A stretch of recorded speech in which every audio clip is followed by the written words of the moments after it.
Hey everybody, welcome to In the Red Zone, presented by BetUS.com. Shaun and Mike here, and we are ready for our Week 6 picks. But before we do that, please subscribe to the channel if you haven't subscribed, like the video, always leave a comment, and then go check out BetUS.com, every sports bettor's favorite sports book. They have a bunch of great perks and exceptional one-on-one service. Place your bets with BetUS. All right, Shaun, are you ready to get going? I guess so. It was a chaotic Week 5, all kinds of just randomness, and I don't get it.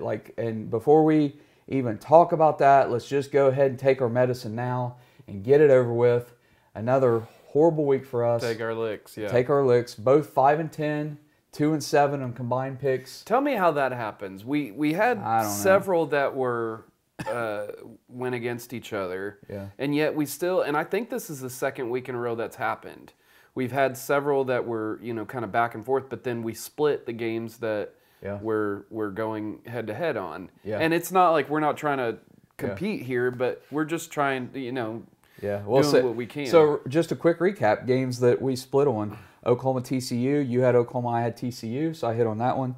Kentucky Ole Miss. You took Kentucky, I took Ole Miss. The spread was 4. Ole Miss won by 3, so you hit on that one.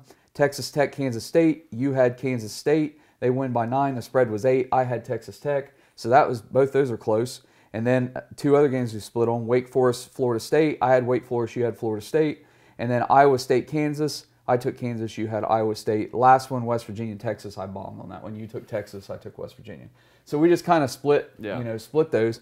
And then the 2 that we won that were combined: Alabama covered Arkansas, and Clemson covered against NC State. So that was kind of a Week 5 recap of our picks. Yeah.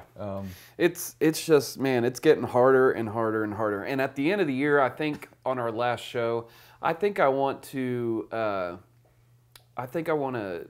go back and look and see the percentage of favorites that ended up covering. Because I'd be really interested to know. And then maybe even compare and contrast that. We could do a whole other show on seeing if, in fact, if there's a downward trend with favorites that are, and it's not like I pick the favorite every time. I try to. Well, listen, I feel like it's no longer a coincidence. I have no proof to back this claim up, so this is just my personal feelings. There's something going on in college football. Point shaving is a real thing. I really do believe that it's happening. I do believe that certain players are probably getting slipped some money. It wouldn't even, listen, even if you're an assistant coach, if you're an offensive defensive coordinator, I mean, they're not making $10 million a year like the head coach is. Yeah. I mean, you get offered $5 grand in an absolute, a certain situation, you're calling the defense, and you know the offense is going to run a certain play, so you call a defense that's not good for that, and they score a touchdown. It's not hard to do. And with sport, and even if players or coaches are gambling, with the way it works with online gaming anymore, they can set up accounts under somebody else's name, and there's really no way to track it. But would you want to risk that? I mean, I personally would not. Most coaches seem to, and I'm not saying everyone's perfect. No, they're still human beings, but well, I go back to that. That would risk your job. I know, but I go back to last year, that game, and I forget who they were playing, but that game North Carolina had. We talked about it on the show, like during that time.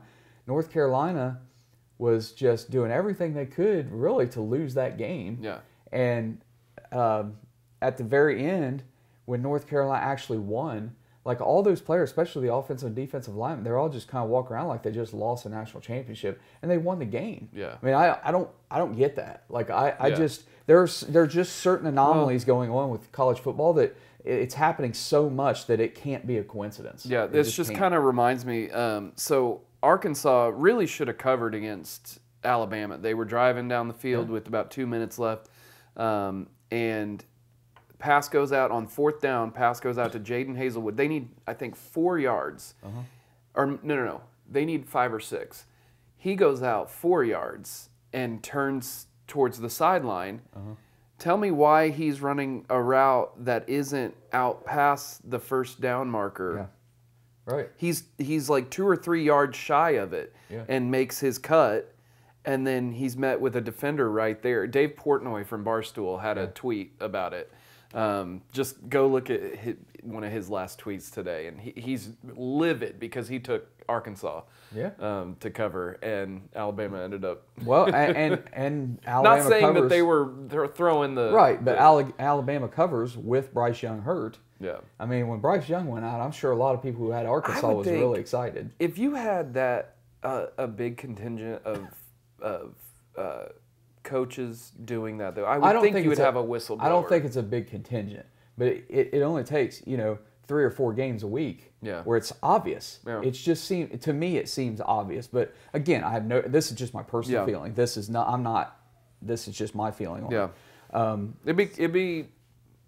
It'd be kind of fun to dive into some of those games that there was a drive, at the end of the game to cover at least, and then points end up not being on the board at the end there. Right. Well, and so 2 things real quick. Chance Nolan gets hurt for Oregon State. Once he's out, well, let's put it this way. The game was on, I think, Pac-12. It was on a channel I couldn't watch it, but it looked like he only attempted a couple passes, then he was out and got replaced. I can't imagine he was benched, so I'm assuming he got hurt. So it's just an assumption. But the backup comes in, and Oregon State's just, they're not themselves if they don't have him. Yeah. And they got blown out by Utah. I think they stay in the game if he stays in the game, and they don't get blown out. But, that happens. Injuries are part of the game. They kind of happen. The one I do want to point out real quick, and then we can get on the picks, because I really want to forget about these last 2 weeks, and just kind of move on. Yeah. But one thing I do want to point out, because I had some conversations with some other people about it, and I'm sure you saw it, but the hit that Dylan Gabriel took in the game that knocked him out in the OU TCU game, a couple things here. One, the guy got called for targeting and got thrown out.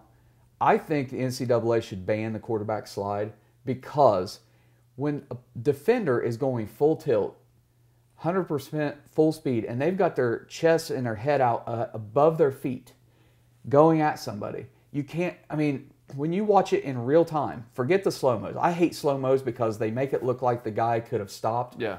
In full speed, he can't stop.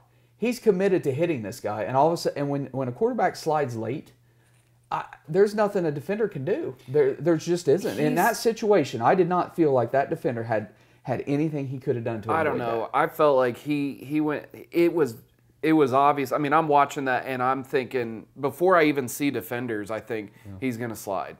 And then I see the 2 defenders. He's kind of raises up. You can see when a quarterback is about to slide. Not, obviously you had Kenny Pickett who faked it, and they banned that play. Right. You can't if you're going like you're about to slide, they stop it right where you kind of raise your chest up and you start to go down. That's where the play I'd ends. rather the guy just stop and take a knee. Because you're sliding your feet first, your head's already coming back, and if the defender is committed, you're going to get hit, and your head's going to hit the turf. I would agree with you if he wasn't already in his sliding motion before the defender went down, but the defender hadn't gone to make a tackle move before Dylan Gabriel. Because I get that. I understand, yes, these plays are so fast, but that just was, if there was a hairline that was whether he did or didn't, I think he was just on the outside of that. When I watch that play in slow-mo, you think he could have avoided it. Yeah. But when I watch that play in full speed, I'm like, that's so fast. It's like he starts to slide and gets hit. You're going to have to... Gets hit. It's so fast. It's like within a half a second. And how do you teach these defenders that, hey, the quarterback's going to... You don't always know the quarterback's going to slide right there. That's my point. Right. And so the defense is already at a disadvantage because they do everything possible to try to protect quarterbacks. Yeah. To me, I think it's safer if the quarterback just buries his shoulders and just like a running back just tries to go forward. Or we could just say a lot less dangerous than, like I said, you're going in feet first on a slide. You're already putting your head back, and now you get hit. Even if you get hit in the chest, your head is likely slamming the back of the turf. To me, that making that rule to be able to slide as a quarterback is protecting the money. because quarterbacks are what make college football. I mean, a lot of quarterbacks, really good quarterback play, make college football fun. Yeah. And the more that you have, I mean, I think we see a ton of really good quarterbacks this year, more than we've seen in quite some time. But I definitely think that rule is to protect the money. Because that's a money spot, and that's fine. Money position. But the deal is, it's football, it's contact. Right. So the only way you're going to protect a quarterback and not get him hurt is to aim touch. Defender touches them, they're down. I mean, and that's stupid. That's not going to happen. Right. But I mean, I think they should just make the quarterback like every other. Get hit. If you're carrying the football, you're a ball carrier. You're not. If you pass the line of scrimmage, that's it. You're a running back. Yeah. If you take off a quarterback, if you run. That's it. All bets are off. Now, a quarterback throwing, I understand protecting that guy because he's not looking all around like a wide receiver or defensive back can. But a quarterback has got his focus on other things other than what's around him. That's to me is a totally different. But scenario, a ball run, somebody running the ball, I do get that. Yeah. I'm not going so far as to say I thought that hit was dirty or anything like that. Okay. Because it was quick, but I do think it was. I mean, I totally get the 15-yard penalty. I just don't agree with kicking the guy out of the game for that play. Yeah. That's just my take. I mean, and I don't know. I know you feel different, but yeah. I mean, he knocked Dylan Gabriel out of the game. Yeah. I mean, so he gets to play, and Dylan Gabriel has to go off with a concussion. I just think it. Yeah. Anyway, I just think that quarterbacks, when they're running, you're a running back, and if you're going to run the ball, if you're going to be an offense, and you're going to be a coach who's going to predicate your offense on a quarterback who runs a lot, they're a running back, and so they're going to get hit. I mean, I do get that, but I mean that's not the rule at this point.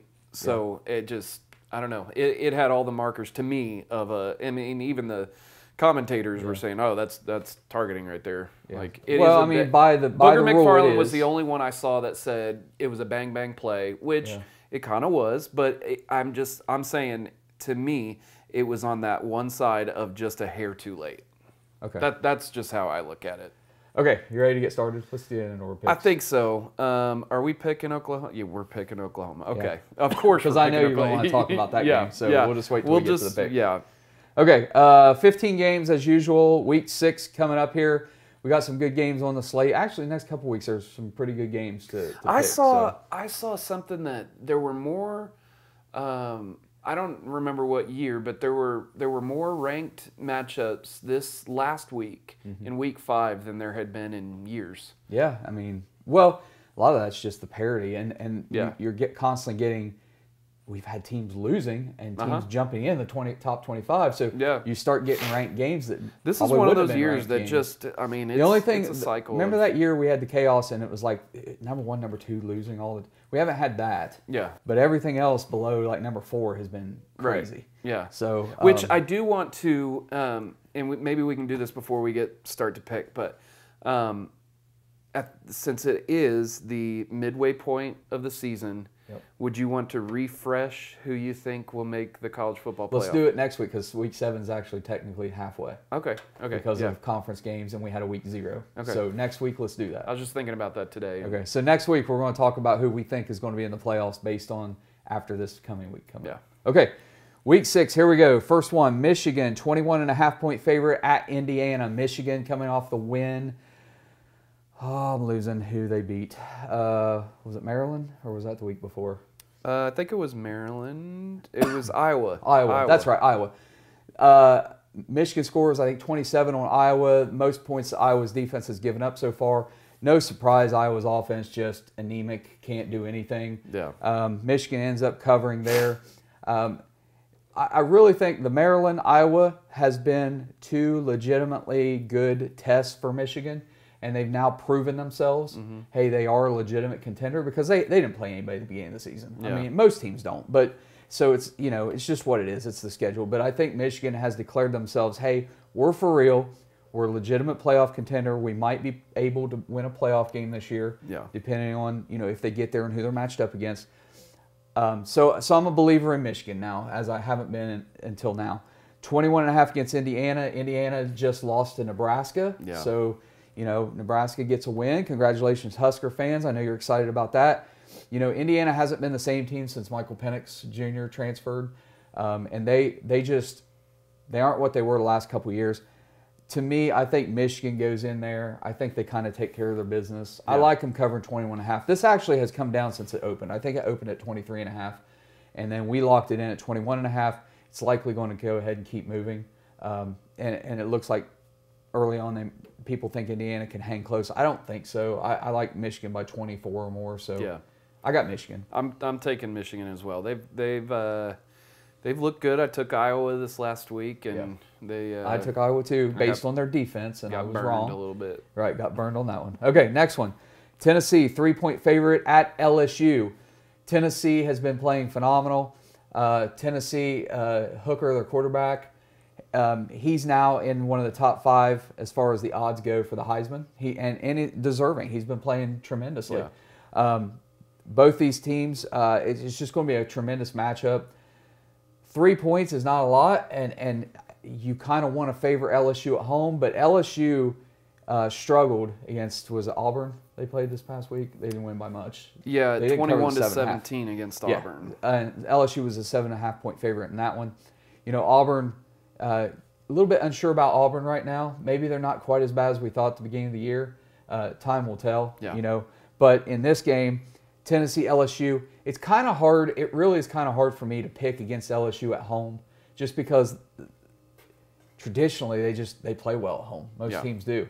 But I did watch quite a bit of that LSU Auburn game, and LSU, it took them a while to kind of get going.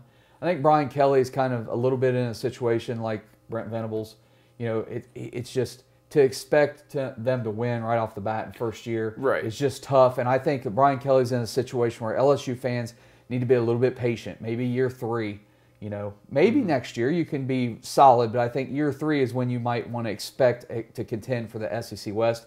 They're not there right now. Tennessee is. Tennessee's been a dumpster fire for several years in the SEC. Yeah. They've been the butt of a lot of jokes, including ours. But the mustard's working in Tennessee. Yeah. So, and I think they're going to bring that mustard down to LSU. So I got Tennessee covering 3. I think it's easy to kind of poke fun at Brian Kelly just because of, you know, the things you saw when he comes down to LSU. The fake accent. The 360 photo, you know, dancing behind a player. It's just goofy, you know, for a dude in his late 50s, early 60s. I mean, it's just... You just be that guy. You don't have to be, you know, I don't know. You don't have to act like the people you're around. You just act like yourself. And so I think it's easy to kind of make fun of him when they're losing games or they, you know, lost one game and everybody's saying, well, that was a bad pick. But they've won every game since. Yeah. But I think a coach that puts himself out there kind of drops their guard a little bit. I think it's easy to kind of make fun of that. But I'm going to take Tennessee. I can see, you know, spotting them 3.5. I think they're playing really well. And they've been tested, I think, a little bit more than LSU has been so far. Yep. They just beat Florida 38-33. They had that overtime game against Pitt where they won 34-27. And then LSU, you know, did beat Auburn at Auburn. They've had Mississippi State, who has been playing pretty good. Then they lost to Florida State, Florida State is looking pretty good. The only, and just be cautious because I just thought about this. The only real reason, if you're not sold on Tennessee, or even if you are, the only little caveat here is next week Tennessee gets Alabama. So and that's a possible undefeated matchup. And so would Tennessee players? I can't imagine you're looking past LSU. It's not if you're placing Mercer or Wagner or any of those.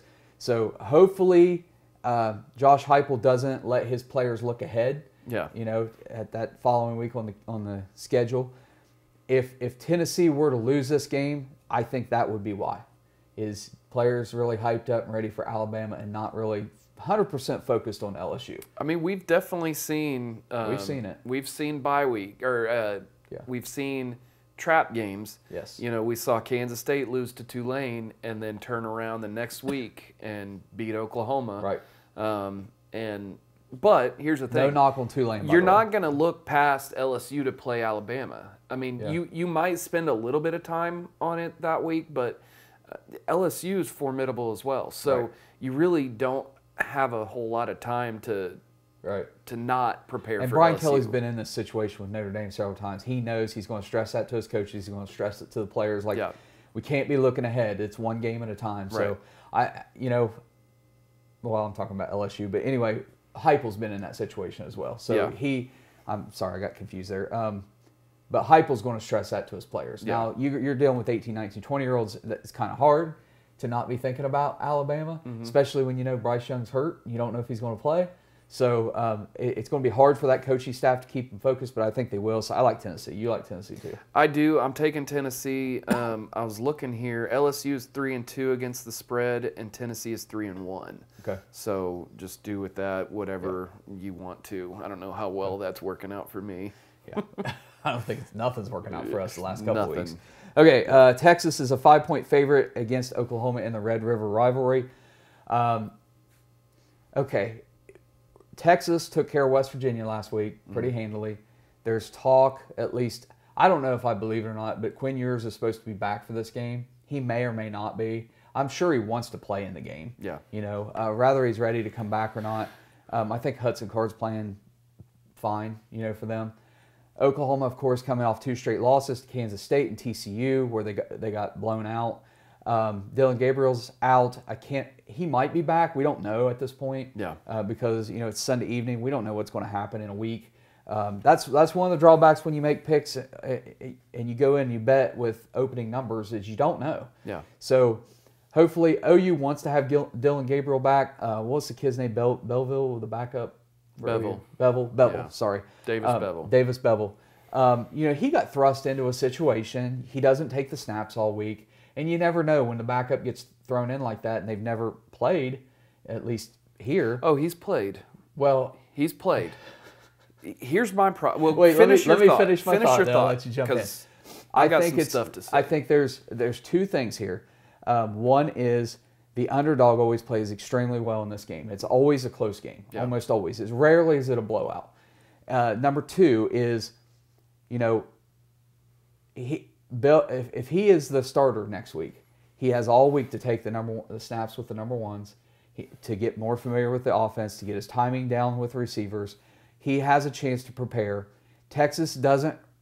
They don't really have any tape on him with this system. You can't really prepare for him. You just can't. So there's that element of surprise with a quarterback you can't prepare for. Yeah. And so kind of the same way OU trying to prepare for Quinn Ewers. And that's why I personally feel like Quinn Ewers is not playing. I feel like that's being put out there. They might not need him. They really might not need him. I feel like that's being put out there for OU to think about and prepare for him. Yeah. When really, even if he might be okay to go, I still think Hudson Card is going to get the start. Yeah. And OU's not going to be ready for Hudson Card because they're going to be thinking Quinn Ewers. It's been only 3 weeks? Yeah, and he's supposed to be out 4 to 6. Yeah. So I don't think he's coming back. I think OU should prepare for Hudson Card. Yeah. And if they spend all their time worrying about what Quinn Ewers is going to do or trying to prepare for Quinn Ewers, they're not going to be ready. And that OU defense has already got problems that they need to focus on. Yeah. And so they shouldn't be thinking about that. So I've been on the fence with this because the fact that the underdog always plays really well, it's always a close game. Like initially I wanted to take Oklahoma. I just don't know if they can fix their defensive problems in a week. Yeah. I mean, they've got some real issues there. Yeah. And I mean, earlier you were showing me one of those plays. You're like, TCU needed 3 yards, and you got defenders 12 yards back. Yeah. And on the snap of the ball, they're backpedaling. Yeah. When they only need, and it was basically a wide receiver screen. It was an easy 3 yards. And It's like, what are you doing? It was easy. So you get the first down, and then you walk out of bounds. That's it. I'll let you talk more about that and break it down. But after going back and forth on the fence, I'm going to take Texas to cover 5. Yeah. So go ahead. So I don't know if I've taken Texas. I think I took them 1 year since we've been doing this game. You did 1 year. And OU won. Yeah. That game. I was wrong on that. Yeah. So anyway, if you're new to the channel, you see we live in Oklahoma. I'm a huge OU fan. I'm just kind of scratching my head at what this team has been the last 2 weeks, because for the first 3 weeks of the year, things were going pretty well. I mean, they were playing. They were flying the football. The defense was working. The offense was working. Yeah, it wasn't perfect. And I even said after that week 1 game that I don't see a championship caliber team. And I think I even said yet, because if they had kept going like they were and growing as a team, then who knows? The sky could have been for the limit for them. My problem is that I'm not seeing that team from the first 3 weeks. I'm seeing guys completely missing assignments. We're seeing wide receivers running wide open, just nobody within 20 yards of them, which that's going to happen a couple of times a game.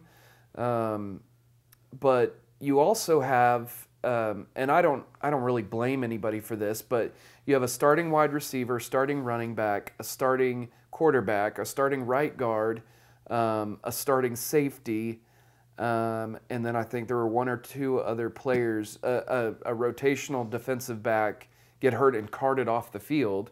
So I don't know if they just went too hard on them after that K-State loss. I don't know if I had heard and read that OU went really, really physical in that Monday and Tuesday practice. So you can practice your players to death. I mean, it's just you want to find that line of, okay, they really need to work out the kinks, but we also don't need to just push them past their limits to where when game day comes that they're going to be dropping like flies out there. As a previous high school coach, I would just say that the way football has gone these days, I'm an old school believer of if you don't hit constantly every day and condition your body to take hits, and you just do light practice or touching or something all week, and then you go out in the game, that's why I think we see a multitude of injuries throughout the year with all these teams, because nobody's conditioned to it. And there was I actually heard Mike Gundy on one of his radio shows, his coaching shows, talked about this.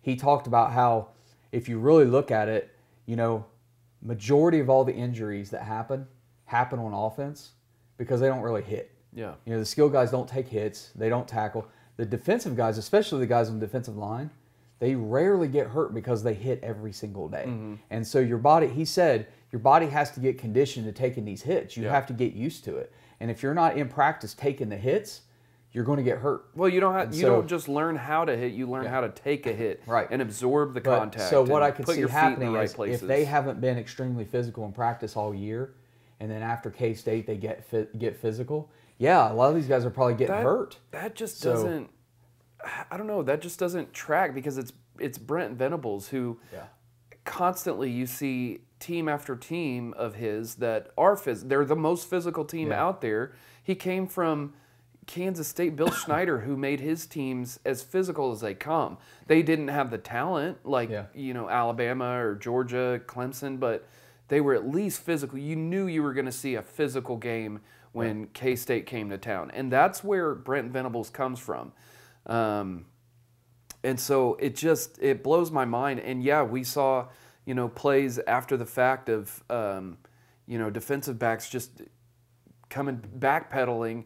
When it was short yardage situations, so situational football, high IQ. I mean, when Billy Bowman got injured and went out of the game, defenders were just looking around like they didn't know what to do. Yeah. So I don't know if he's just their leader that makes the calls out there. Yeah. Well, somebody's got to step up. But I knew, and I'd even said TCU was going to be the game I was most worried about. Yeah. At the beginning of the year, that I said TCU was the dark horse to win the Big 12.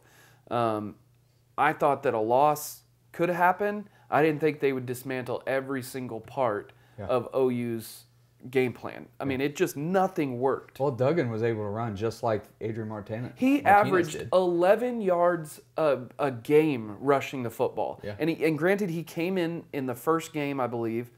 Chandler Morris got hurt in that very first game. And he hasn't had to run the ball. And then all of a sudden, he's out there looking like Jalen Hurts. Well, I mean, so the other problem is we talked about too is Oklahoma, their base defense is a 3-man front. Right. That does not work. And this is the argument we talked about this earlier. But so what I see happening with OU's defense is Brent Venables has brought the defense he wanted at Clemson. Yeah. Problem is at Clemson, you got 3 guys up there all first-round draft picks, right? Or first or second-round draft picks, and they're beasts. Yeah. They can handle the Dexter front. Lawrence's, you got 3 guys who can handle that front themselves. Yeah. Oklahoma doesn't have that. Right. So what he's doing is he's brought this defense that has worked for him at Clemson, but he doesn't have the talent to put in there. Yeah. And so, Rich Rodriguez, his biggest mistake when he went from West Virginia to Michigan, he went to Michigan and inherited Lloyd Carr's team. Lloyd Carr had that team built. It was a pro-style offense built on running. They had a fullback. They pound the ball, power offense, power offense, power offense. Yeah. He comes in, and those are the players he had. This is before transfer portals and all that. He immediately puts in the spread, and he starts taking these guys who aren't fit for it, and he's trying to force them into a spread offense, and it was a disaster. Yeah. And any great coach you're going to adapt the system to the talent you have available. Mm-hmm. And they have not done that on defense at OU. They need to be in a 4 or 5 man front because they need the extra help up front. Yeah. Because right now they're basically telling any team that lines up, go ahead and run the ball, we'll spot you 5 yards. Yeah. Because that's what they're doing. I mean, and a 3 man front at OU with the players they have right now is not going to work, and they're still going to have defensive problems. And Bijan Robinson's going to run for 12 yards per carry against OU if they don't add somebody up front and get in some help. Right. So just this last week, let's see, TCU ran for 361 yards. Yeah. So their running back, Kendre Miller, who I'd never heard of the kid. I mean, Yeah. who's heard of him, Right. besides TCU fans? He rushes 13 times for 136 yards, 2 touchdowns, 10.5 yards per carry. Duggan ran 5 times for 116 yards. That's 23.2 yards per carry. Yeah. 2 touchdowns there. And then DeMarcado ran 8 times for 62 yards, 7.8 yards per carry, and 1 touchdown. So, and here's the other thing. You talked about how earlier in the year you're like, this isn't the same team. They're not performing the same. You can use a 3-man front against a Kent State, against a UTEP. Players But they like that. weren't. I felt like they were going 4 down mostly. Were they during those times? It seemed like to me. Because when you get into Big 12 play, and I'm not, and Big 12's not even the SEC as far as offensive line goes. Right. But you've got bigger offensive linemen, stronger, who can perform better, and so 3 guys are going to have a lot harder time against a Kansas State or a TCU than they will a UTEP Brent or a Kent Venables' State. system is predicated on blitzing a lot. Yeah. So you're going to have either a safety come down and blitz or even a corner blitz, but you're at least going to have a linebacker. What I'm noticing is that the 2 of the linebackers will come up onto the line, and then at the very right when the ball is snapped, one will backpedal and grab the flat, and then one will blitz from wherever they're at. They'll either stunt or just go right through a gap and blitz. So, man, we're just not seeing guys hit their run fits. We're seeing guys getting blown just right off the ball, and I don't know. I'm taking Texas. Okay. All that to say, I'm taking Texas. Okay. Just because, what was it, 4 or 5? It's 5. Yeah, I mean, I could see Texas winning by 7. I could see them 17. winning. I could see them winning by 17. So I will take Texas, whether or not Ewers is back. If Dylan Gabriel's back, then that gives them a better shot. Yeah. But because I'm telling you, Davis Bevel, they're going to have to, I don't know, bring Nick Evers, their freshman quarterback, out and see what he can do. It can't be any worse than what Davis Bevel did. And then, this is what I was going to say. So Davis Bevel did play in those first few games when they had blowouts. He played in the 4th quarter, and he threw maybe 1 pass that was like a screen pass or a little dump off to the running back. Yeah. They didn't let him play the game. I mean, they didn't open up the playbook whatsoever when he was out there. So I started tweeting it would have been really nice to have gotten Davis Bevel some live ball snaps. Right. But wait, they did, and they never let him throw the ball. Yeah. So And that's you what a gotta lot of teams do late in the game. Yeah, They you've just run the got to ball let or- them get some experience because Dylan Gabriel has been injury prone before. So you knew this was going to happen at some point, and you didn't get that. That is on Jeff Lebby for not allowing him to throw the ball. You got Texas. I got Texas. All right, we need to move on. Arkansas is at Mississippi State. Mississippi State is a 5.5-point favorite. Mississippi State came out and beat my brain. Texas A&M. Texas A&M. My brain is just not with it. Beat Texas A&M. Arkansas, we know, they got down like 28-0 early against Alabama, and then once Bryce Young got hurt, they started making a comeback. I don't know what that is. Some of it to me is when you have your Heisman quarterback go down. Yeah. Everybody across the whole team takes a hit. Yeah. Because it's like and your head's not in the game. And I think they let Arkansas back in it. I don't think that happens if Bryce Young doesn't get hurt. I think it becomes just a massive blowout at that point. Yeah. Because I'll just quickly, I've seen that personally. My first year as a high school offensive coordinator, we had a tremendous wide receiver who was like captain of the team. Everybody listened to him. He was phenomenal. Go out the very first game, and literally on the first play, he runs a slant, got hit, and broke his tibia, the big bone in the leg, out for the season. And I'm telling you, the rest of that game, there was no winning that game. Couldn't do because anything. every player's head was just, they weren't in the game. Yeah. And so I've seen it myself. Well, It's that's different why- at the college level. I get that. Yeah. But they're still 18, 19, 20-year-olds, and your Heisman quarterback goes out and he's not coming back. That messes with your head. That's why I thought when Damon Harmon got injured and carted off the field for OU, you saw OU players crying, like literally defensive linemen out there crying, and because he's their friend, he's their brother. And I'm in a group chat and I was like, man, how do you ask your players to continue playing with 7 minutes left? LSU, same thing, opening kickoff. Yeah. Guy gets hit and is literally taken off on the cart, not moving anything, taken to the hospital. And that's probably why LSU struggled the whole first half, because it's the same deal. The rest of the players are like, you don't know. You get a guy whose face mask has been cut off, he's not moving any limbs, and they're taking him off, and the whole place is silent. At that point, you don't know if the guy's ever going to walk again. As coaches, you have to sit there and think the rest of the game, how am I going to look his parents in the eye and said, after I told them I would take care of their kid. Right. And granted, it's football. There's it happens. injuries, freak injuries all the time, but blame will be placed by somebody. Yeah. So, yeah. Anyway, I'm going to take Mississippi State to cover. Texas A&M is a bad football team, but Mississippi State, they also, the previous week, surprised me. I forget. I'm losing They my beat mind. Bowling Green. They lost to LSU 31-16. And then they beat Arizona, who's not any good. They beat Memphis 49-23. Arkansas has lost the last 2 weeks to Alabama and Texas A&M. Lost to Missouri, or they beat Missouri State, but they struggled and gave up 27 points. They did beat South Carolina, who's not any good. And then they've beaten Cincinnati. And I said last week before our picks, when it came to Arkansas, you take KJ Jefferson out of the game, and what does Arkansas have? Well, that's what I'm wondering, is if teams are just kind of dialing up the pressure on him. I didn't pay attention to the entire game. I watched most of it. Yeah. But at one point, I look up, and Arkansas's backup quarterback's in. So I don't know if Jefferson was out permanently. I don't know if he's injured right now. But when I looked at the box score during the game, he had rushed 11 or 12 times for only 30 yards. I mean, they took him completely out of the game. Yeah. And there you go. And then on the flip side of that, Arkansas's defense is horrendous. And they're giving up close to 500 yards a game. So they're not good at all. And Will Rogers in this last game threw 45 passes, connected on 31. He was good for 329 yards, 3 touchdowns.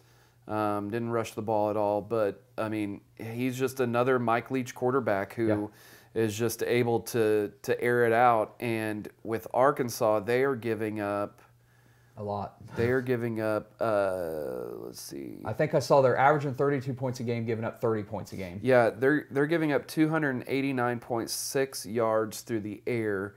And then Mississippi State's defense has been playing better, but they're not rushing the ball very much. So it seems like teams have kind of been able to throw the ball on Arkansas. Yep.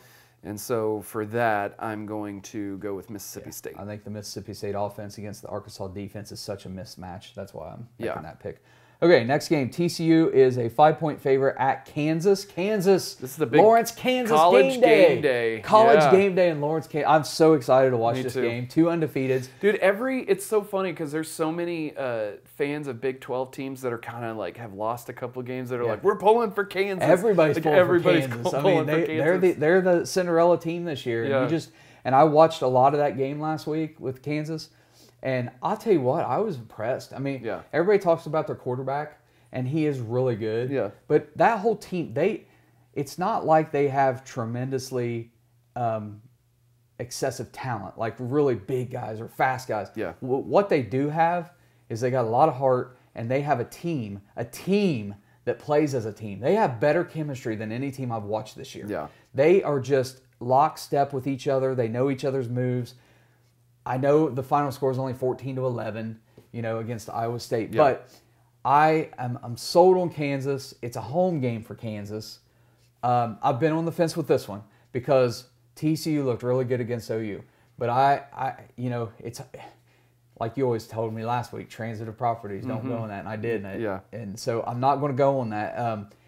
TCU is a very good football team. They are. Kansas is a very good football team.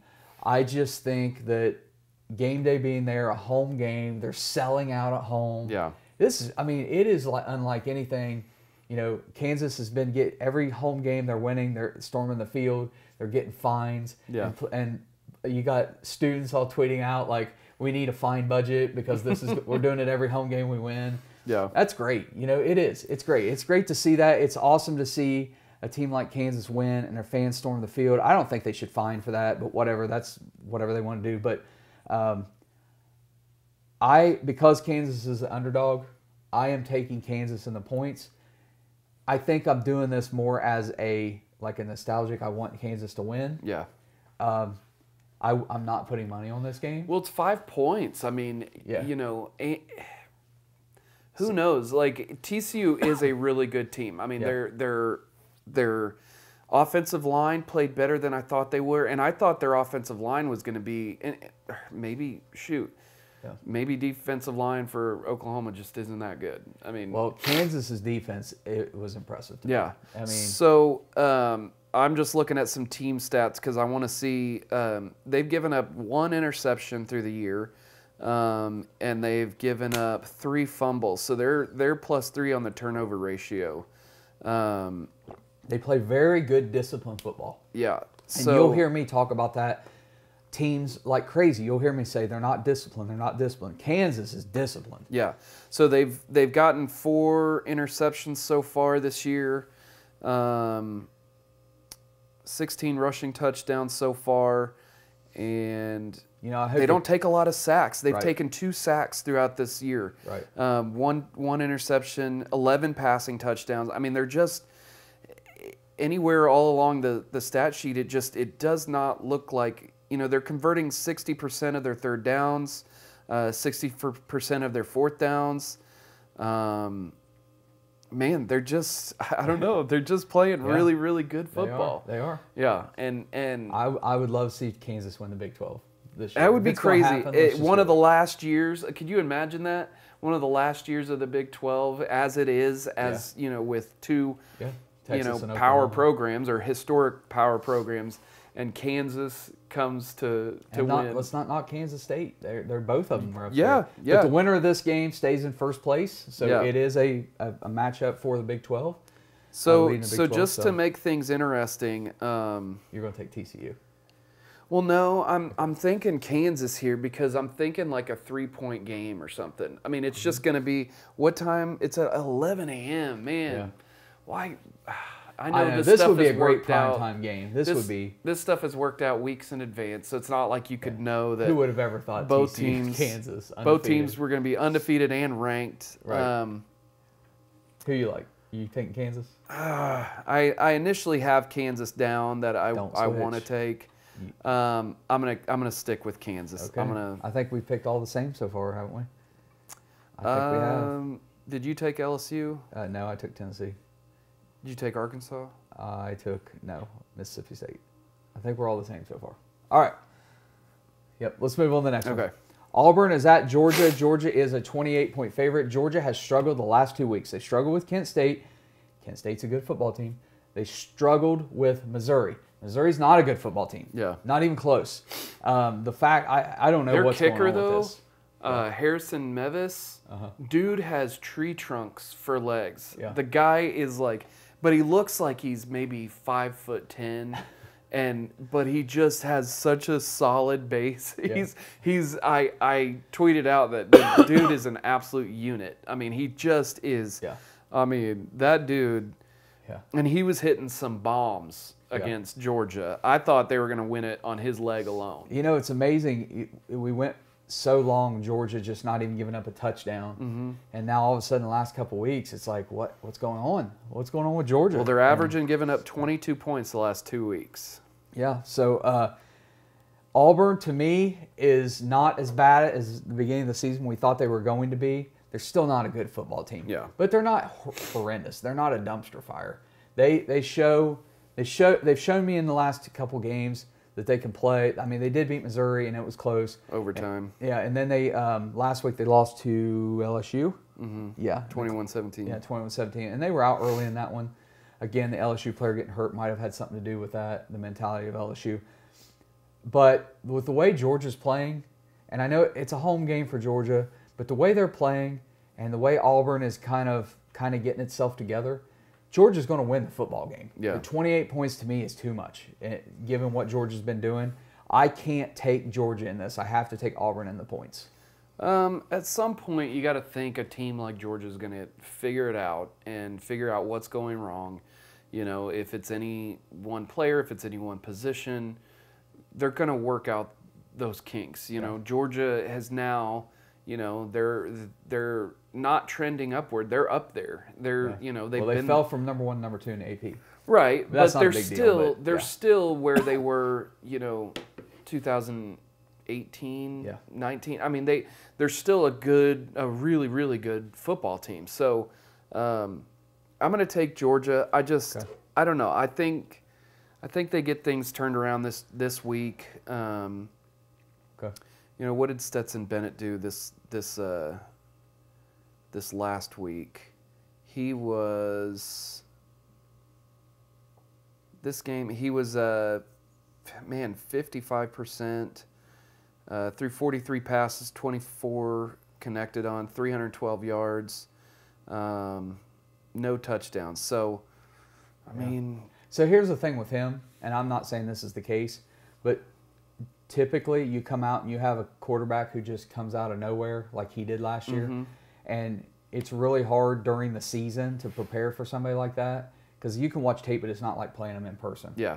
This year, this go-around, getting the SEC, now Missouri didn't play him last year or whatever, but you are now at a point where this is the second year. Yeah. You've seen him live, plus you have more tape. You can prepare better. So it's the second year you really find out what a quarterback's made of, you know, in their second year. Yeah. And, you know, at the beginning of the year, they didn't have a lot of tough competition. They did what they were supposed to do. Well, they played Oregon, and he played amazing. But now we're getting into SEC play, and he's fallen off a little bit. So, and that might just be the fact that, you know, this is the second year SEC teams have gotten to see him. So, but yeah, I just think 28 is too much. I mean, I don't think the game's in question. Georgia's going to win the game, but I could see it being a 20-point win. Georgia's rush defense is really good. It's they're holding teams to 89.2 yards per game, and Tank Bigsby is really on offense the only thing that really sticks out to me on paper. Yeah. Auburn's running back, and he's a great running back, but now this past game, TJ Finley was on the sidelines in street clothes. Their quarterback, boy, his name's slipping my mind. Ashford. I think it was his first time he played. I think he's a freshman for Auburn. But he played solid. I'm not going to say he played great. He played solid. He seemed like a quarterback that could manage the game, and he seemed like he played decently. So again, was that Robbie Ashford? That doesn't sound like against it. LSU. Yeah. Auburn's backup Was quarterback. What was it? Should be in the box score. I can't remember. 38 passes, 19 completion, Yeah. and then That must 337 yards, 2 touchdowns, 1 interception, Yeah. but a QBR of 32. So Yeah. not very good there. Tank Bigsby against LSU had 12 carries for 45 yards. That's not great. But that's who played. I mean, besides one. Okay, then it was him then. Yeah. Okay, so you're taking Georgia. I'm taking Georgia, yeah. Okay, let's move on. Texas Tech is at Oklahoma State. Oklahoma State is a 10-point favorite. Oklahoma State at home, their offense just clicking. Their defense, again, just they could never really pull away from Baylor because Baylor was able to kind of move the ball at will in a way that Baylor hasn't really moved the ball all year. Yeah. So OSU's defense still very suspect. Texas Tech, they did get the win against Texas. It is what it is. If this game were in Lubbock, I would take Texas Tech. It's home for Oklahoma State, and it's 10 points, and I think they win by more than 10 points. I got Oklahoma State. I've kind of picked against them the last few weeks, and it's bit me, so I'm going to stay with Oklahoma State. Donovan Smith for Texas Tech is he's thrown for 1,475 yards, 11 touchdowns, but 7 interceptions in 5 games. Yeah. That's not great. And Oklahoma State, I just want to see what they're doing interception-wise. They've had 3 interceptions on the year, only 3 sacks so far in the year. So, yeah, their defense isn't really performing to what Jim Knowles had them. Right. But Derek Mason isn't Jim Knowles. Right. They're the 7th-ranked team in the AP. They still got their eye on the prize, the Big 12. They're undefeated. They believe they're the premier team this year in the Big 12. Yeah. So I think they do take care of Texas Tech. So and Oklahoma State is actually 3-1 against the spread. Yeah. They've only played 4 games so far. Texas Tech, I don't see them.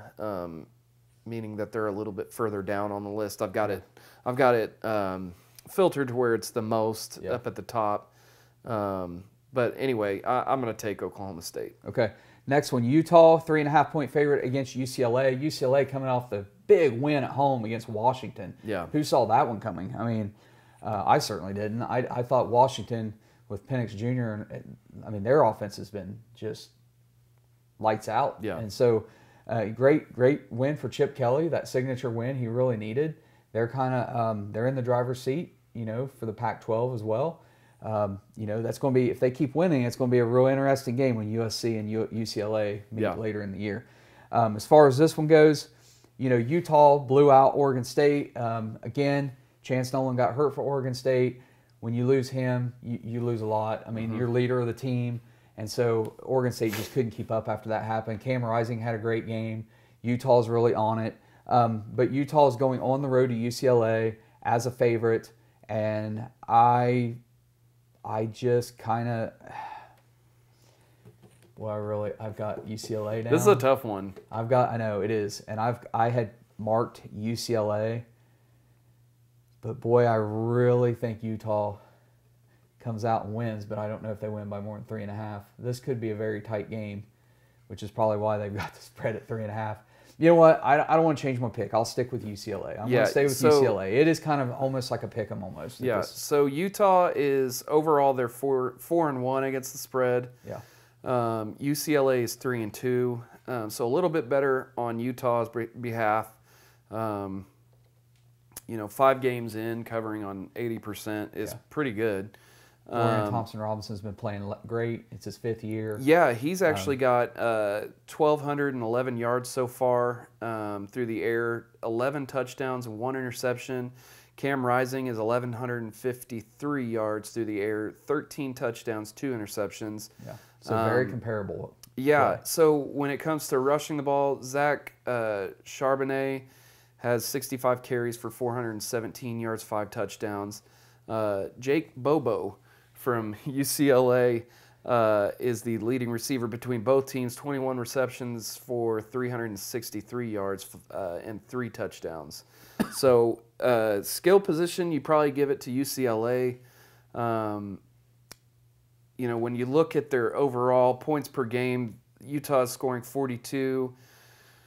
UCLA is just under them with 41.4. They're both giving up just around. Utah is giving up 14.4 points per game, and UCLA is giving up 20.8. So it's not quite a wash, but pretty close. Within a score. You just hope UCLA doesn't have a letdown after the big win against Washington. Right. So right. Well, and then Utah beating Oregon State. I'm sure, they see Oregon State were they undefeated? No, they had one loss. They had one loss. Okay. So, but was still a very good football team. They could still say, that team kind of had their heads pumped up that they were good. But I'm going to take UCLA. Okay. I'm going to take 3.5. Actually, it's 3.5 in Utah's favor, but I'll take UCLA to at least keep it very, very close, within 2 points, if not to win. Okay, next game, Ohio State, 25-point favorite at Michigan State. Michigan State tanking from last year. I apologize. Ohio State did not cover last week. They were a 41-point favorite. They win by 39. They could have covered, and I warned last week that this could be a possibility. Ryan Day and Greg Schiano were on the staff together at Ohio State. I kind of figured Ryan Day would pull back a little bit, not run up the score against Rutgers. And it kind of felt like that's what happened. Yeah. They had their little scuffle in the sideline, which was no big deal. It wasn't a big deal, really, in my opinion. As far as this one goes, Michigan State, they might be having regrets right now about giving Mel Tucker that huge contract based on one. And listen, last year, he had a whole bunch of transfer guys come in from the transfer portal. Yeah. They had one great year. A lot of these guys leave, and he wasn't able to redo that. Yeah. So Michigan State really struggling this year. I'm going to stick with the Buckeyes, cover 25. I hope they don't let me down. Typically in this game, Michigan State does play good defense historically, but I don't think this is a historic year. I think this is they're giving up 22.6 points per game. They're giving up 411.8 yards of offense. Yeah. So, and even their rush defense is giving up 136. This is not a typical Michigan State team. Right. That you normally see holding opponents under 100 yards rushing a game. Right. They typically have a great defense and a above average offense, better than Iowa. Yeah. That at least get some wins. But you're right, they don't have it this year. Now Ohio State, they're rolling. They're rolling. They're still without Smith and Jigba, their best receiver. He didn't play last week against Rutgers. Don't know if he'll play this week yet. But let me say this as a Buckeye fan, let's be honest. Ohio State hasn't played anybody this year. And I knocked Michigan for the same thing up until these last couple weeks. Yeah. They really hadn't had any opponents. Ohio State they played Notre Dame at the beginning of the year, but that's turning out to not be as big of a deal as we thought it was. Their test is going to come later on. They get Penn State in 2 weeks. Hopefully they're not looking forward past this game to the Penn State game. They still have Michigan on the schedule. I think they still play Iowa. So, there are tests ahead for Ohio State. Right now, they're doing what they're supposed to do against this type of competition. They're winning. I wish they were covering the spread, but they're winning. So I think Ohio State covers 25. I can't really pick against them. It kind of doesn't matter. If I pick them to cover, they're not going to cover. If I pick them not to cover, they're going to cover. So I'm going to get the pick wrong. Yeah, they're 2-1 against the spread overall. So, right at 50%. Stroud's still leading in the odds to win the Heisman. He's plus 160, I think, right now. So, and he's got the stats to back it up. He's playing amazing. But I will say this. I'm going to say this real quick about Ohio State. Then I'll let you make your pick. Travion Henderson came in the year as, like him, Smith and Jigba, and Stroud all considered maybe Heisman hype. And Travion Henderson is a good running back. I don't want to take anything away from him because he's really good. But Mayan Williams is the real deal. He's their number 2 guy, and it showed against Rutgers because Mayan Williams is the reincarnated Maurice Claret. He's got the size. He's built. He can run over people. He's also fast enough to run away from people. Yeah. He's the real deal. He's going to be a tremendous NFL running back. he to me is better than Ezekiel Elliott. I mean, when Ezekiel Elliott was at Ohio State, Yeah. and we know what he did. So I'm just saying, Mayan Williams, that guy, he's a beast. I mean, and So you're he's saying give him tough. the ball? I would just give him the ball. Just start him and just run. Yeah. Because nobody's stopping him. And we're right now the offensive line at Ohio State is blocking really well. They're playing really well. They don't need to throw the ball. They will because they want Stroud to win the Heisman, Right. so they're going to throw the ball. But you could just line up and run him play after play after play. I bet he could average 8 yards a carry, and just every 2 plays you got a first down, and you just move the ball. So Michigan State is 1-3-1 against the spread. That's not good. Yeah. I'm going to take Ohio State. I think 25 points. I mean, I think this could maybe even be a little bit higher. Yeah. This could be a 55-10 or something. Right. It could be. Yeah. So give me Ohio State. Okay, next one. North Carolina against Miami. Miami is a 3-point favorite. I'm going to say it right now. They put the odds up of guys who are in the running for the Heisman.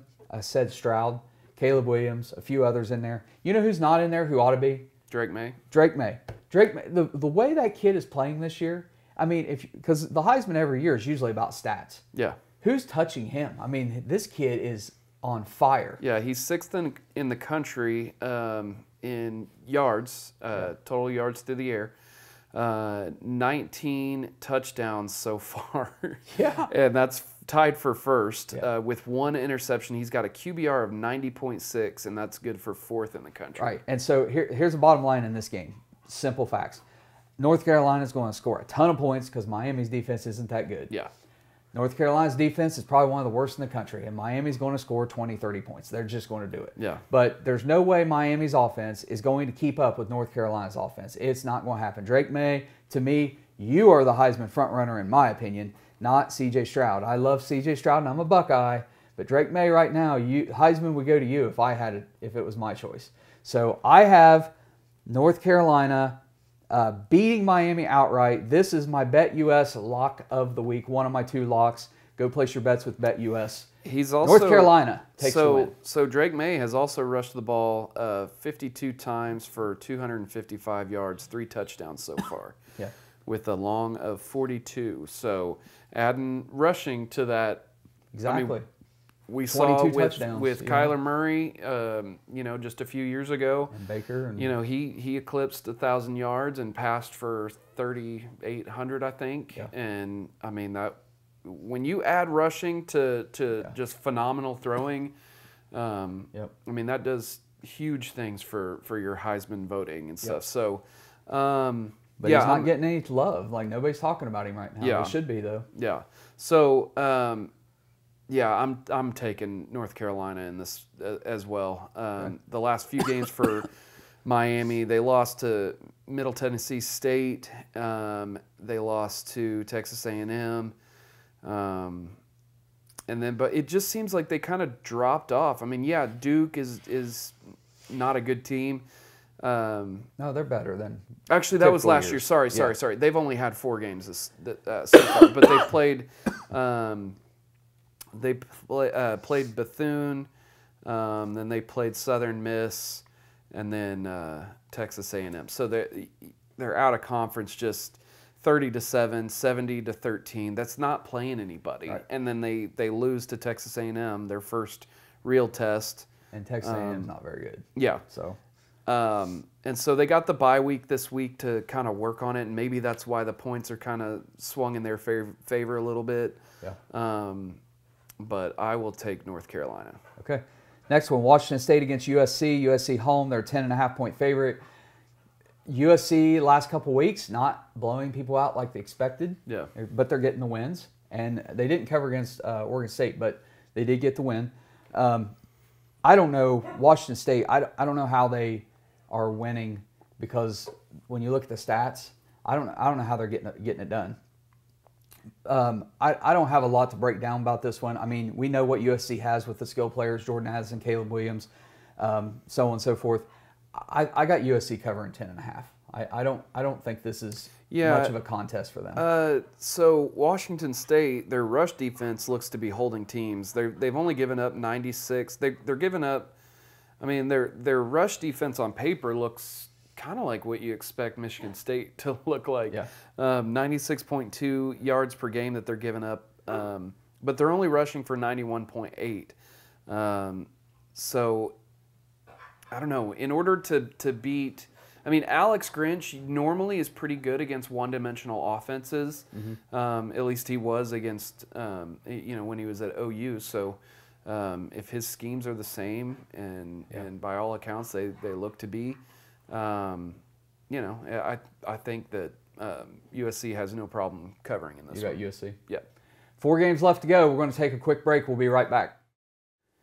Okay, guys, welcome back. 4 games left to go. Let's get right back to it. South Carolina at Kentucky. Kentucky is a 10.5-point favorite. Kentucky coming off the loss this past week to, why am I blanking on these? Kentucky and Ole Miss. Ole Miss. Ole Miss beat them by 3. Yeah, because Ole Miss, the student section, a huge fight breaks out between 2 frats. Right. And Kentucky goes down the field. They had multiple chances to win this game. Yeah. And, turnovers and just ugly play. But South Carolina, I mean, listen, I don't know why it's showing up in my Facebook feed, but for whatever reason, I'm seeing like posts from like South Carolina like pages that for South Carolina football. I don't know why they pop up because I don't follow South Carolina. But they put up a post, their radio stations put up a post, and it was for this past week. They beat South Carolina State 50-10, and they were like they called Rattler the cock manager MVP of the week. I don't know, something. It was odd. Like I saw that, and I was like, But his stats, he only threw for like 260 yards, 2 touchdowns, 2 interceptions against South Carolina State. And I made a comment on that. I was like, guys, these aren't exactly stats that you should be out there like flaunting against South Carolina State. Yeah. I mean, throw 2 interceptions, only thrown, like he should have thrown for over 300 yards. Yeah. South Carolina's not very good. I guess their fans are just looking for any win they can because, the team is not as good as they expected them to be this year. Yeah. Kentucky at home. Kentucky's a far superior team to South Carolina. Yeah. Kroger Field, all that. There's not a lot to break down here. Their quarterback, Kentucky's quarterback, is playing pretty phenomenal. Yeah. I got Kentucky covering. Yeah. Just to contrast the 2 quarterbacks, Spencer Rattler, 1,121 yards on 151 passes, 4 touchdowns, 7 interceptions. So still just making the same mistakes that he made when he was at Oklahoma. The guy has tremendous physical athletic talent. Yeah. He just does. But like you mentioned a few weeks ago, he just doesn't have it upstairs. It's between the ears. He doesn't comprehend the game, or he's not processing the game correctly. He is he's got a short memory. So because normally when you throw an interception, you don't want to do the same thing you did. Yeah. But throwing into double and triple coverage like he did at OU, by all accounts, he's still doing the same thing, and that doesn't work. Right. You probably got away with it in high school. You can be a gunslinger if you're smart about it. Yeah. I mean, and that's what he is, and like you just said, probably got away with it in high school because you didn't have guys that were running, sub 4.5 40s all over the field. Yep. So, yeah, I'm taking Kentucky in this. I think, they do lose to Ole Miss, but they put up a fight. Mm-hmm. And they've played Florida, and that's about it for Kentucky. Yeah. I mean, they haven't really, besides Ole Miss. And then South Carolina, I don't know why they did it like this, but they had out-of-conference game against Georgia State. Then they had Arkansas and Georgia in weeks 2 and 3. And then they play Charlotte and then South Carolina State.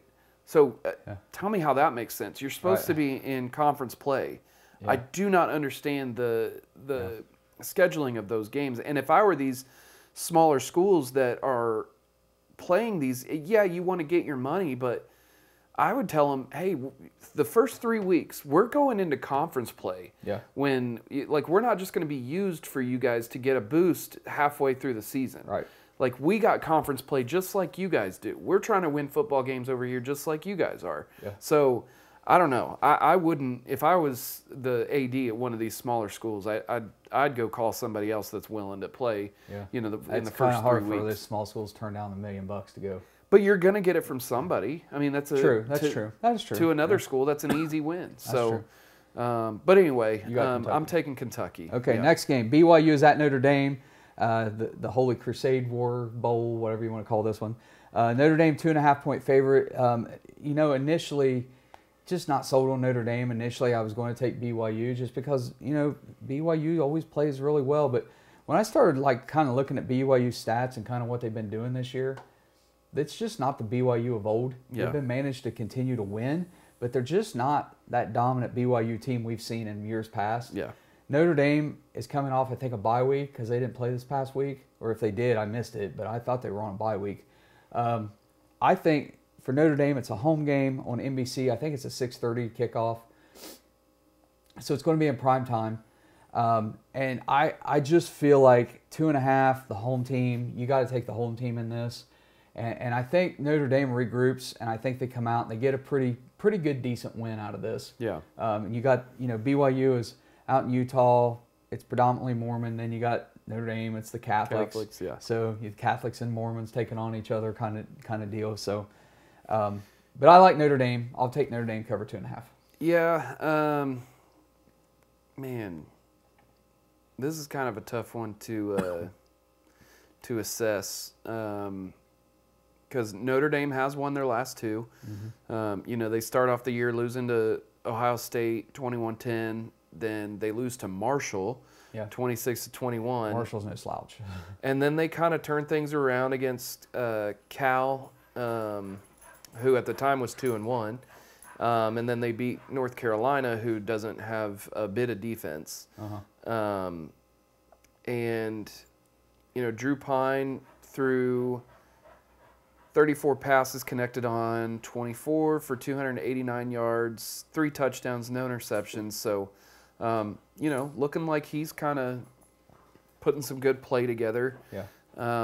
And he stayed out there the whole game against North Carolina. It was 45-32, so of course. Yeah. But I'll take Notre Dame. Okay. Texas A&M at Alabama. Alabama is a 24-point favorite. Listen, Texas A&M's bad. Jimbo Fisher's on the hot seat. He really is. I saw something post this morning, and fans are just not happy. Yeah. He right now at this point, with how many games he's got under his belt, he's got the exact same record as Kevin Sumlin. So they're not happy with him. They paid him a whole bunch of money. Yeah. He's supposed to come in here and he's supposed to win the SEC West. He's supposed to be getting Texas A&M in the playoffs. He is playing a lot of freshmen, but they're not performing, and they're one that's supposed to perform this year, not in 5 years. Yeah. This year, and they're not. Alabama, I don't know if Bryce Young's going to be back. I don't think it matters. I think Alabama's definitely 24 points better than Texas A&M, given Texas A&M's defense. This is my second Bet US lock of the week. I've got Alabama covering 24 against Texas A&M. Go place your bets with Bet US. Yeah, so Jalen Milroe came in and threw 9 passes, connected on 4 of them for 65 yards, 1 touchdown with a QBR of 98.5. So he took care of the football, rushed the ball 6 times for 91 yards, 1 touchdown. So he can do it with his feet as well. So I think, like you said, if Bryce Young doesn't play, they've got Milroe, who's kind of next in line for them, unless some other number one quarterback comes through, and if Manning wants to switch up his commitment, I'm sure they'd take him. But I'm taking Alabama in this. Okay, easily. last one is Florida State at NC State. NC State is a 3.5-point favorite. Both teams coming off a loss. NC State lost to Clemson. That's no surprise. Florida State lost to Wake Forest. Wake Forest, it was a really good win for Wake Forest, beating Florida State. Unbeaten. Unbeaten Florida State at the time. At the time. Florida State had their signature win kind of early in the season, first game against LSU. For Florida State's been in that where Tennessee's been as a dumpster fire for several years. Yeah. They're finally turned the corner.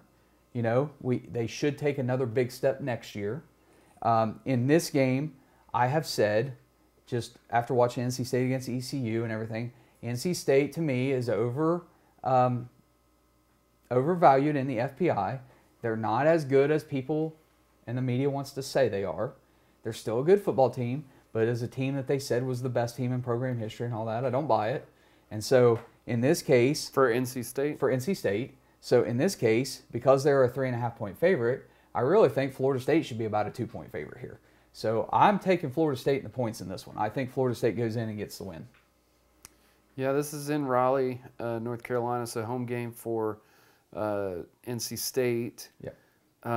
Both teams are averaging right about the same. I mean, 34.2 points per game for Florida State, 32.8 points per game offense for NC State.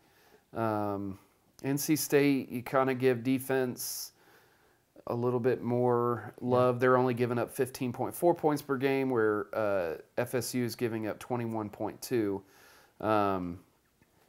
When I look through against the spread, Florida State is 3-2 against the spread. And I thought NC State was up there towards the top. I could be wrong.